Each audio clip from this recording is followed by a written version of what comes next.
Good morning to my dear children of standard 6th. Welcome to online class of history. As we have studied before in lesson number 8, state after the Maurya period. Okay children, what we have studied before? The Shunga dynasty, Indo-Greek king, Kashuna king, Emperor Kanishka. Okay children, we have left till here. Now we are going to study about Gupta dynasty, the Vardhan dynasty and the powers in the northeast India. Okay children, what we have studied in Shunga dynasty, that after the death of Emperor Ashoka, the Maurya Empire declined. What happened in Indo-Greek king? The Indo-Greek kings were the Greek kings who ruled in the northwest India. The Kushana king, they were the tribals from the Central Asia who had invaded India and established their rule in northwest India and Kashmir. Emperor Kanishka was a prominent Kushana ruler. His rule extended from Kabul to Varanasi. And who was the famous poet at that time?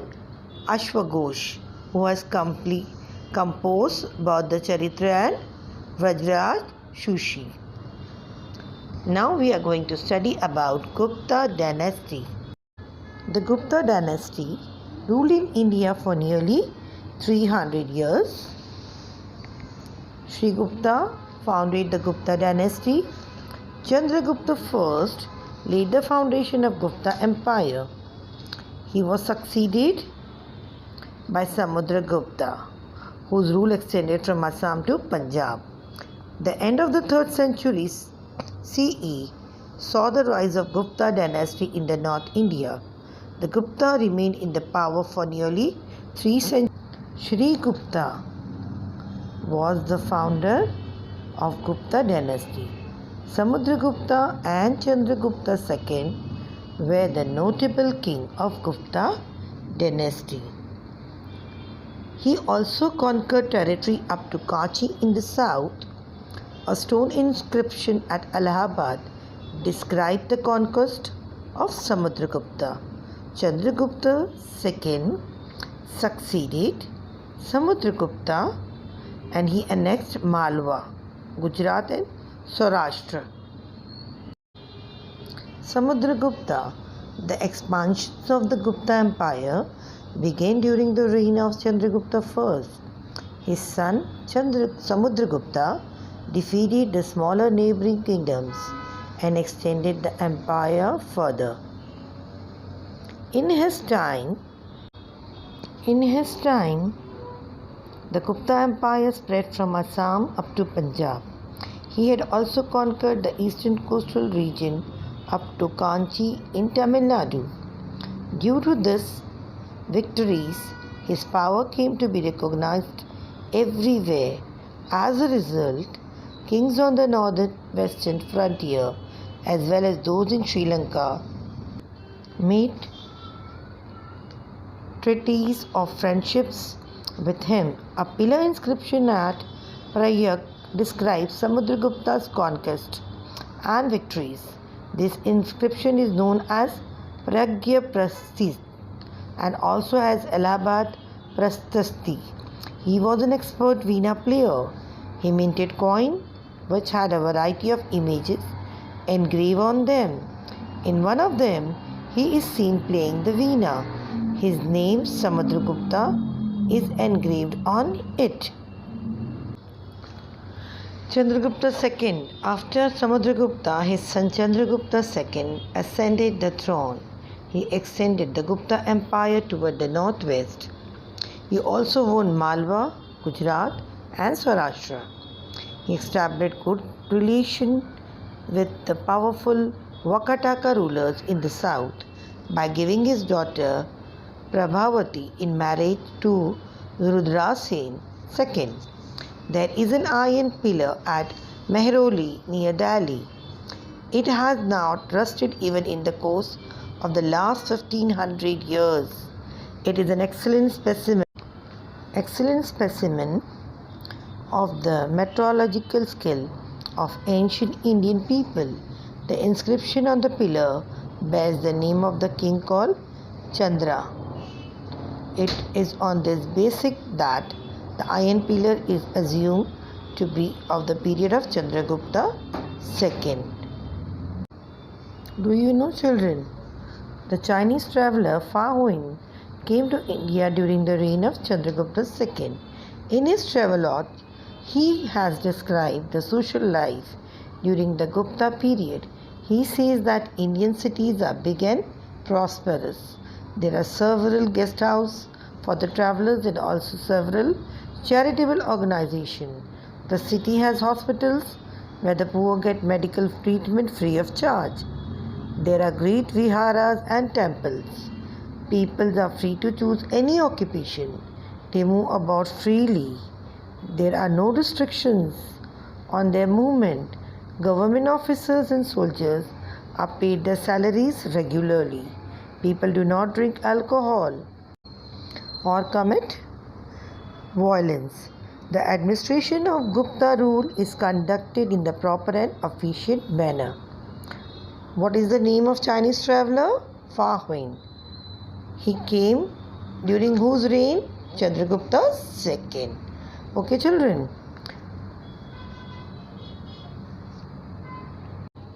In this period, the Buddha Bhikkhu Fa Huin came to India from China.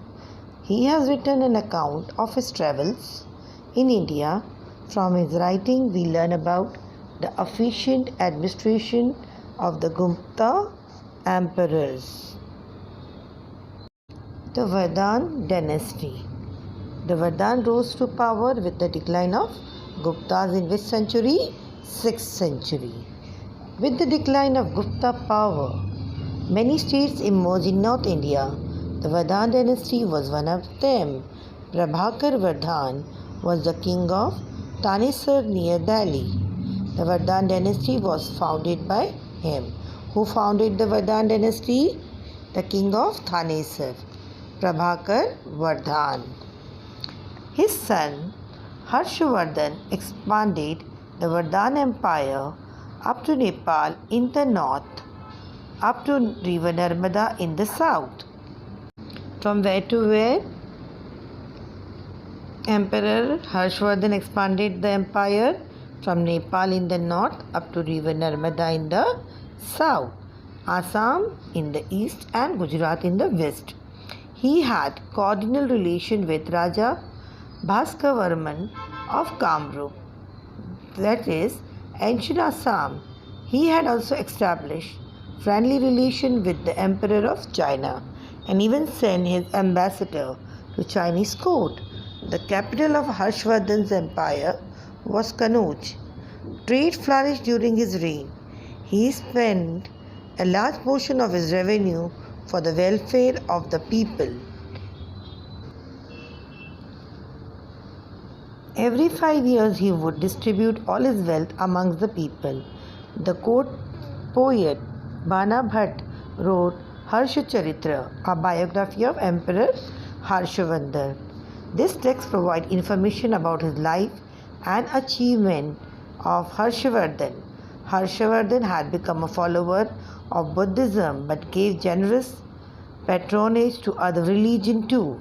He wrote 3 Sanskrit plays, Ratnavali, Naganand and Priyadarshika.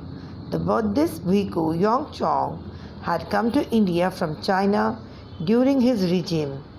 Even he travelled to all parts of India. He stayed at the Nalanda University for 2 years. On returning to his homeland, he translated many Buddhist manuscripts into Chinese. Do you know? Yongchong travelled all over India. He has words of phrases for the people of Maharashtra. He writes, "The people of Maharashtra are a proud people. They never forget a favour done to them, but they do not spare anyone who insults them. They will help another in distress without a care even for their own life. They do not harm anyone who take refuge with them."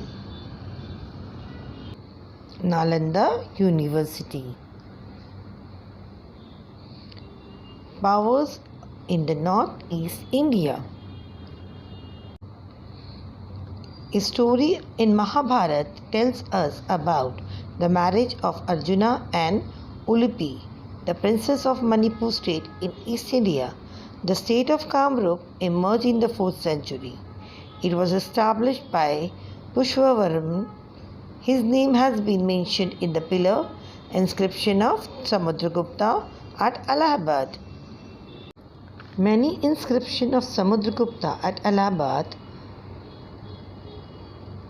of the Kamrup kings are available. The epics of Mahabharata and Ramayana use the name Pragyotish for Kamrup. The capital of that state was Pragyotishpur. Today we know it as the city of Guwahati in Assam. In the book Periples of Aetherian Sea, Kamrup is mentioned as Krihadia of the region of Kirat people. The Kamrup kingdom extended in the Brahmaputra river basin, Bhutan, some part of Bengal and Bihar. During the reign of the king Bhaskar Varman, Yon Chong had visited Kamrup. In this chapter we learned about the different kingdoms in the North India that emerged in the period after the Mauryas. Similarly, we also learned about the situation in the northeastern part of India. During the period, in the next chapter we will get acquainted with the kingdom of south of the same period. Okay children, do you know, according to the Indian tradition, Kashmir was known as Kashya Papur in ancient time. Greek historians have mentioned it by the name Kashyapapros and Kasperia. The Kamrup dynasty ruled there during the period of Mahabharata. During Emperor Ashoka's period, Kashmir had become a part of Maurya Empire, and in the 7th century, Kashmir was ruled by Karakot dynasty. Kalhan has written about it in his book Rajtarangini. Okay children, now let's complete the exercise given in your textbook. Okay, and write the question answers. Till then, thank you.